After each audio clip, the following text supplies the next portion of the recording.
You'll find out. Because what's going on, YouTubers, but ladies and gentlemen, it is the artist known as the Natural Born Thriller. As I welcome you all to this Impact Wrestling Review, the show from February 19th, 2022, as Impact presents No Surrender that took place in West Wago, Louisiana, at the Alorino Center. On the promotion of Impact Wrestling, your commentators were Tom Hen, Hennepin, Hennepin, Tom Hennepin, your former Tom Phillips, Matthew Raybould, and what retains to the Impact World Championship title match on doing his own commentary was Brian Myers. Why was he commentating on that one? Well, because it's going to lead to W. Morrissey and Brian Myers. And if you think it's going to be for the Impact World title, you wish.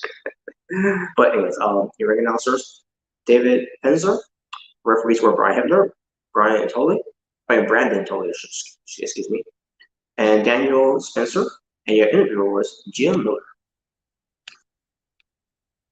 So let's get to this dark match that happened with the quintessential diva, Giselle Shaw defeated Alicia Edwards by pinfall in a singles match on Impact Digital exclusive in 4 minutes and 19 seconds. It was a dark match, so I didn't see it. So, and I'm pretty sure it is on Impact Plus, but it's whatever. But the pre-shows will feature that featured Trey Miguel, defeating John Skyler by pinfall in 5 minutes and 59 seconds. And then another pre-show, it was Havoc with Rosemary at ringside, defeating Tennille Dashwood with Madison Rain and Kill at ringside by pinfall in 4 minutes and 37 seconds. I didn't see the pre-show match, so I wouldn't know what to happen on there. So, now let's get to the main show. And the main show featured Jake Something versus Ace Austin with Matt McFolter at ringside versus Chris Bay, versus Speedball Mike Bailey. In a four-way match where the winner of this match will determine the number one contender for the Impact X Champion, Trey Miguel, at a later date. 7 minutes and 19 seconds lasted. Pretty good match with Jake Something getting a win over on Chris Bay. I believe it was on Chris Bay because I don't think it was for Ace Austin. So I'm assuming Chris Bay lost the match. But yeah, but Jake Something against opportunity against Trey Miguel. And that should be something. Jonah went up against Black Taurus with Great Steer at ringside in a singles match. 8 minutes and 8 seconds lasted. Pretty good match. Not too right or anything, but pretty good match where Jonah won by pinfall. So Jay White, the Switchblade from Bullet Club, versus Eric Young from by the side. 12 minutes and 12 seconds lasted. It was a pretty good match. This had to follow up Black Taurus and Jonah, and it delivered, obviously. In the end, it was Jay White, which I knew it was good, leading to the review itself, that Jay White was going to win. I mean, this is a pay-per-view, so, but people will say it's a pay-per-view, but it's really not a pay-per-view, but hey, whatsoever. But either way, good match between Jay White and Eric Young. So, then we got the Champ Challenge.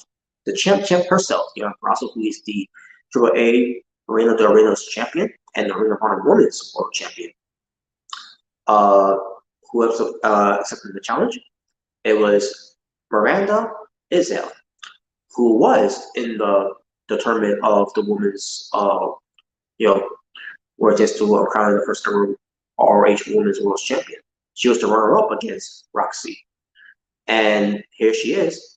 And she wants a shot at that belt that she felt like that it should have been hers from the very beginning. So she had a match against Deanna Purrazzo in 7 minutes and 26 seconds in a losing effort. So Deanna Purrazzo is still the champ.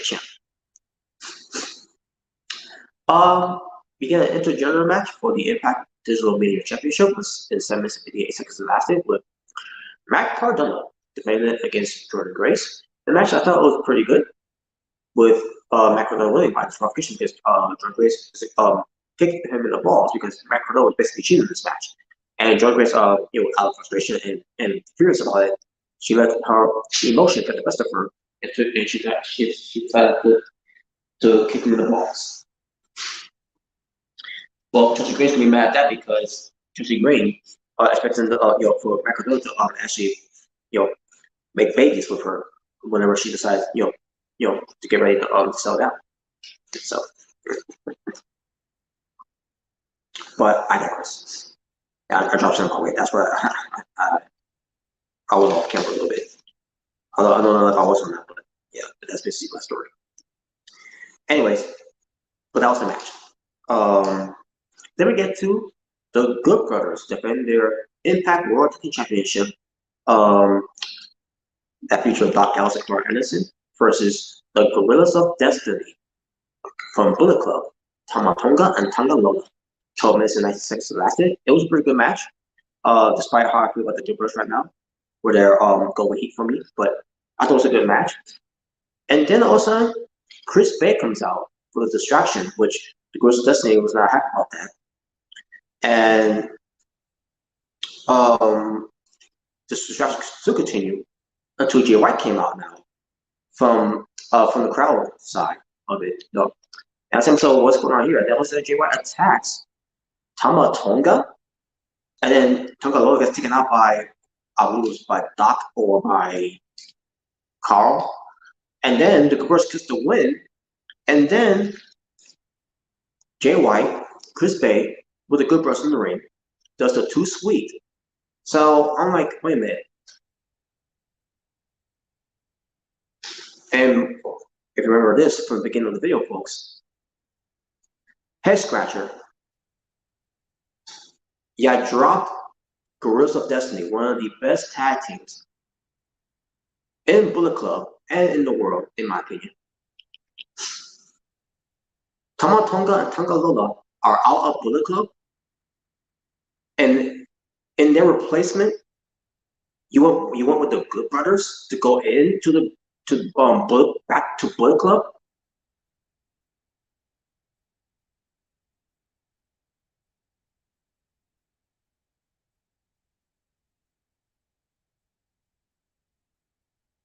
So you went with the Good Brothers, who's been nothing but a joke and go away heat to everyone. Not go away heat like, oh, I hate these guys. I want to see them lose. No, their go away heat were to the point that they want them off our fucking TV. Why didn't they haven't returned to our AW yet?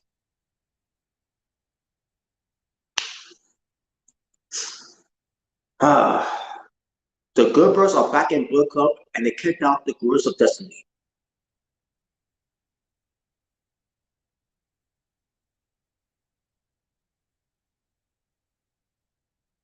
Speaking of head scratchers, we'll get to more of that later, because more of this is going to be coming, folks, of head scratching of my natural bald driller head of mine. I hate this. And on top of that, the Good Brothers are your tag team champions. Once again, are still, I should say, tag team champions. Then we get to the Impact Knockouts Championship, the Impact Knockouts World Championship, I should say. 10 minutes and 20 seconds lasted. Mickey James defends it against Tasha Steelz. Tasha Steelz' first ever title shot for the singles Knockouts title. With Savannah Evans at ringside.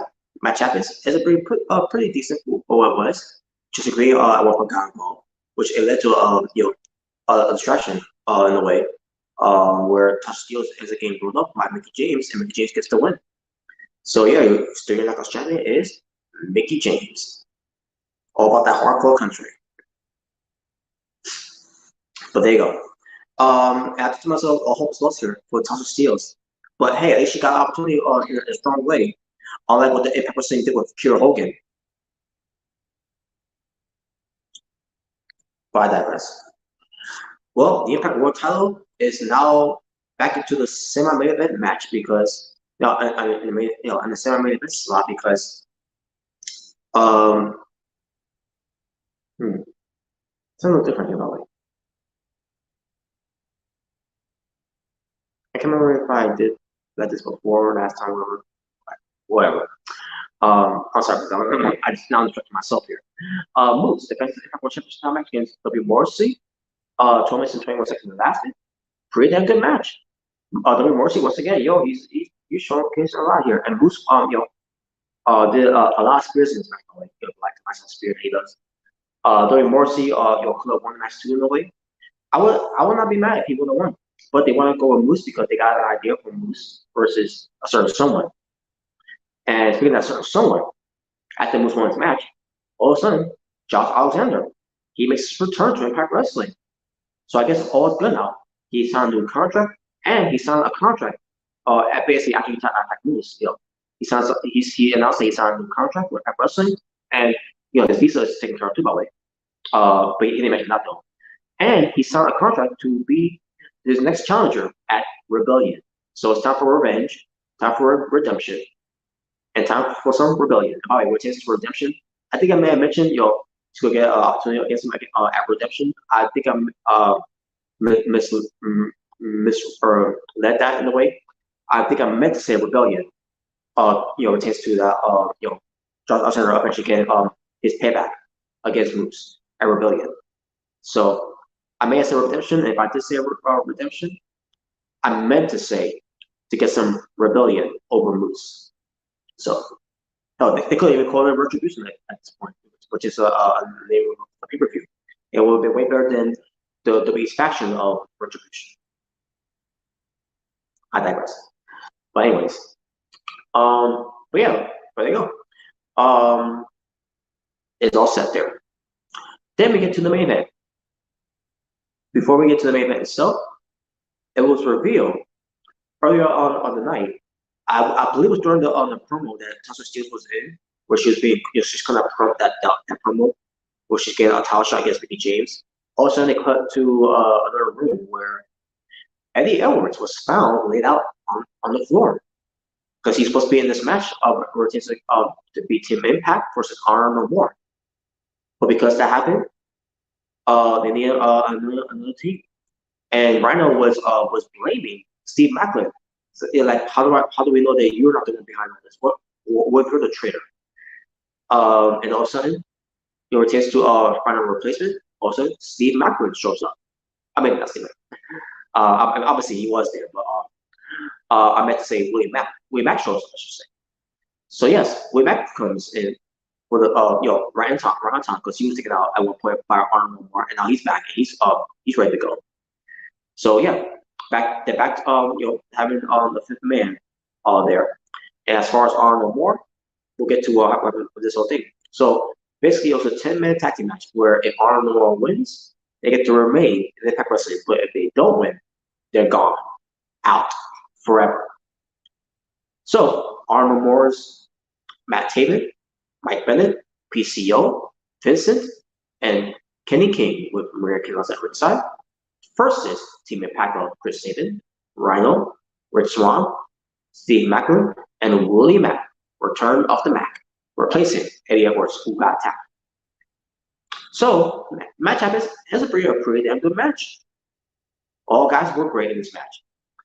And then Ray Kanellis, was performing in the way as well.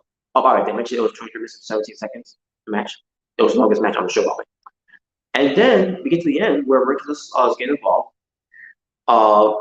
Eddie Edwards comes out with a killer stick. And I see myself, And then all of a sudden, Rhino holds on to, I mean, not Rhino. Eddie Edwards holds on to Ray Kanellis because Rhino's getting score. Basically, everyone wants to see Ray Kanellis get gore by Rhino. And Rhino is set up for the gore, goes for the gore. But then Eddie Edwards candlesticks Rhino. Then he candlesticks the rest of Team Impact. And I can't remember who was the referee. I think it was it had to be Brian Hebner. And then he basically forces Brian Hebner to count.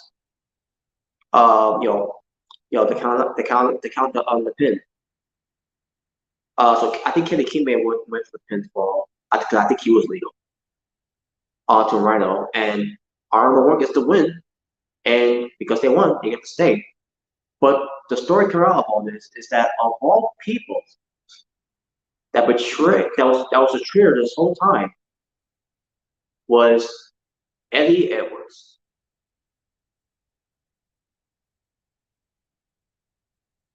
Again, again, head scratcher, scratching my head here because this makes no motherfucking sense. I'm trying to scratch my head and figure out why I just saw and what's the reason of having Eddie Edwards of all people turn heel on Team Impact, which is Impact Wrestling, to join with Honor No More. And yes, I know he's a former Ring of Honor World Champion, a former Ring of Honor World Champion, a former Ring of Honor World Championship Champion. He needs to be a Ring of Honor. Where it takes him to be a singles wrestler and be with the American Wolves with David Richards. Yes, I know all that. And yeah, I know all that. He needs to be a Ring of Honor. He was part of Ring of Honor. He is Ring of Honor. But now he's in Impact Wrestling. Those days of him being a Ring of Honor is over. And now he's in Impact Wrestling. He was an X champion, a tag team champion multiple times, a world champion. Can't remember if there's any other titles he's won. I doubt he was the grand champion. I think he won. I could be wrong, but I digress. But the fact of the matter is, I'm talking about the Bound for Gold, Koya Shot trophy thing. To me, it makes no sense. And wait till we get to to my review of that one where it was kind of promo of why he did what he did. I didn't understand this at all. Of all people, the one with Eddie Edwards. I guess it could work with him being a heel because the Impact fans were very loyal to Eddie Edwards, and then this is how he repays Impact Wrestling and the fans and all that. And his reason made no sense, which I'll get to that. But also show. All I was doing this, scratching my head, figuring out what was the on the booking on this beyond this whole thing. I mean, the Bullet Club was one thing. The whole Bullet Club, having the Girls of Destiny they kicked out and bringing the Good Brothers in there was one thing. But this topped it. Like, what the hell were y'all thinking? And when it comes to Bullet Club size of it, I like to see where this goes with this whole thing to see how it plays out. Like, I don't understand this decision. I want to see where is this going to lead to. But the reason of kicking out Girls of Destiny out of Bullet Club. Boy. Besides the whole dead weight thing, dead weight. And you tell me Good Brothers are not dead weight based on how they've been booked, not just pertains to on their heat magnet stuff, being more heat from AEW and then for now in Impact Wrestling, but of their stench from WWE.